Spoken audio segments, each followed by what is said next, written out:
चंद्रपूर शहर महापालिका निवडणूक प्रक्रिया जरी पूर्ण झालेली असली तरी आता खरी राजकीय लढाई महापौर पदासाठी सुरू आहे। विशेष म्हणजे या सत्ता संघर्षामध्ये काँग्रेसमधलेच दोन गट आपापसात भिडत असल्याचं गेल्या काही दिवसांमध्ये सातत्यानं पाहायला मिळतंय।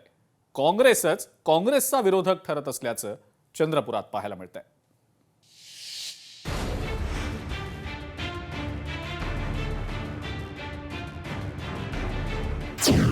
महापौर पदासाठी चंद्रपुरात धुमश्चक्री। काँग्रेसच्या नवनिर्वाचित नगरसेवकांना पळवण्याचा प्रयत्न। काँग्रेसमध्ये चाललंय तरी काय? चंद्रपूर महानगरपालिकेत महापौर कोण बनणार यावरून नगरसेवक पळवापळवीचा सुरू असलेला काँग्रेसचा वाद आता नगरसेवकांना धमकी देणं, अपहरण करणं अशा कारणावरून पोलीस ठाण्यापर्यंत पोहोचलाय। चंद्रपूरमधील काँग्रेसच्या नवनिर्वाचित नगरसेवकांनाच पळवण्याचा प्रयत्न करण्यात आलाय। या अपहरणाच्या प्रयत्नानं एकच खळबळ उडाली आहे। गुरुवारी संध्याकाळी नागपूरकडे जाणारी एक बस थांबवून काँग्रेस नगरसेवकाला जबरदस्तीने नेण्याचा प्रयत्न करण्यात आला। मास्क लावून आलेल्या काही लोकांनी हा प्रयत्न केला। पोलिसांनी या प्रकरणी 6 लोकांविरोधात गुन्हा नोंदवलाय, तर एका आरोपीला अटक केली आहे। यावर प्रदेश नेतृत्वानं लक्ष घालून असं करणाऱ्यांना तंबी द्यावी अशी मागणी काँग्रेस नेते नाना पटोलेंनी केली आहे। राज्याच्या नेतृत्वाने तातडीने दखल घेऊन त्या पद्धतीचं हा विषय संपवला पाहिजे। विदर्भात एकमेव महानगरपालिका त्या ठिकाणी काँग्रेसच्या बाजूने आलेली आहे आणि अशा पद्धतीत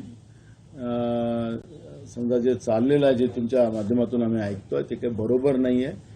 त्यामुळे राज्याच्या नेतृत्वाने त्याच्यामध्ये तातडीने लक्ष घातलं पाहिजे।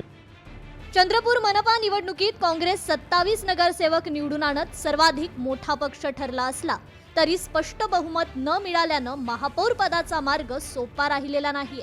काँग्रेसच्या अंतर्गत गटबाजीमुळे पक्षातच 2 गट आमने सामने उभं ठाकल्याचं पाहायला मिळतंय। एका बाजूला काँग्रेस नेतृत्व महापौर पदावर दावा ठोकताना दिसतंय, तर दुसऱ्या बाजूला काँग्रेसमधीलच काही नगरसेवक वेगळी भूमिका घेत असल्यानं पक्षासाठी ही डोकेदुखी ठरतीये। नाही, असं मी नाव ऐकलं आहे, पराभूत काँग्रेस उमेदवार आहे त्यांच्या गटाचं वगैरे, पण आता ते वस्तुस्थिती मी काय घेतली नाही माहिती आणि मला संपूर्ण माहिती घेतल्यावरच मी बोलू शकेल। मला या संदर्भात पूर्ण माहिती नाही आहे, कोण आहेत गुन्हेगार, काय आहेत, कोणाच्या जवळचे आहेत, याबद्दल अद्याप पूर्णतः स्पष्टता नाही आहे। संपर्कात आहे। शेवटी अशा वातावरणामध्ये या 2 गटाच्या राजकारणामध्ये काँग्रेसच्या नगरसेवकांना तर चांगल्या पद्धतीचा विकास हवा आहे, गावाचा विकास हवा आहे। सत्ता नको, कोणी नेत्याच्या नावाने चालणारी सत्ता नको आहे, त्यांना विकास हवा। महापौर कोण होणार याचा फैसला आकड्यांवर होणार की राजकीय समझोत्यावर, हा प्रश्न सध्या चंद्रपूरकरांच्या मनात आहे। एकूणच निवडणूक संपली असली तरी सत्ता संघर्ष अजूनही कायम आहे। चंद्रपूर महानगरपालिकेत पुढील काही दिवस राजकीय उलथापालथीचेच असणार हे मात्र निश्चित। ज्ञानेश्वर पवार, लोकशाही मराठी, नागपूर।